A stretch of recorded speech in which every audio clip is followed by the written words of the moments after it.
My last two videos have been centered around this bullet. It's the LEE C309-150 flat point. These are tumble lubed, and they were cast and tumble lubed by my friend Mark Johnson, and he also cast and powder coated the same bullet and suggested that I test them head to head in 30-30. I'm out of the powder coated bullet, so I only have these to show. I still have a fair amount of these left for the testing. So here's the brass that I shot yesterday, and I was starting today to work on the next round of bullets to test, which is the same bullet, but it's the 160 round nose version of it. And in the next test, it's going to be gas checked versus not gas checked with the powder coated bullet. And in the course of loading these, I discovered that I have to make a correction and a retraction from the previous video where I was at the range testing these cartridges. So here's the fired brass. So let's take a look at the load data. The Lyman Cast Bullet Handbook. Here's the 30-30 Winchester data. And here's the load card from when I was loading that. And we see here the LEE C309-150 flat. Reloader 7 shows an accuracy charge of 26.5 grains. I've shot plenty of Reloader 7, and I've shot plenty of Reloader 7 in 30-30 with bullets in this weight class and this particular bullet. I can attest to the fact that 26.5 is an excellent charge, and that was my full intent for this test, is to run that charge. Well, when I started loading these today and I cross-checked the charge being thrown by my LEE Auto Drum Powder Measure number 2 on the classic turret press, I discovered on my digital scale that I was not throwing 26.5 grains. I was throwing 24.5 grains.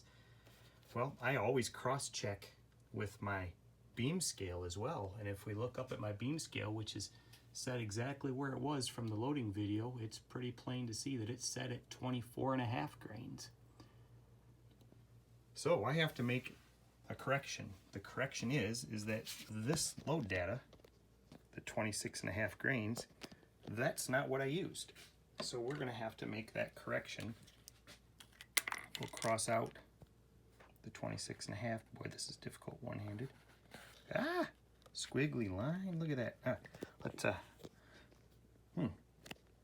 the dilemma of the camera. Well, we'll prop the camera up over here.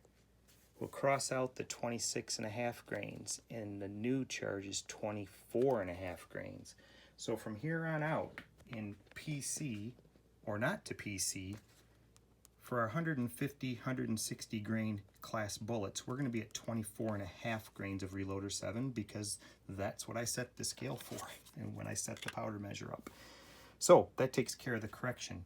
So now I have to make the retraction. The retraction is that my conclusions at the range were that the powder coated bullet was better. But since I made a mistake, I screwed up, I quoted a wrong charge, I have to declare the results of the test to be void. Never happened, isn't accurate.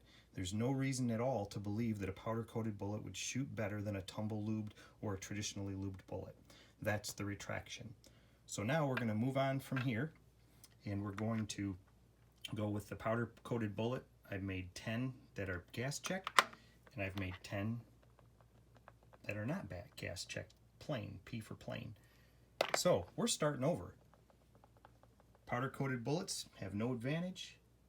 We're still going to maintain the fact that I've had better luck with traditionally lubed and tumble lube bullets than powder coated bullets. We have to totally throw out everything that happened at the range Thursday because I screwed up. My load data was incorrect. Test is null and void. That's the way it is. So we'll see you for the next video.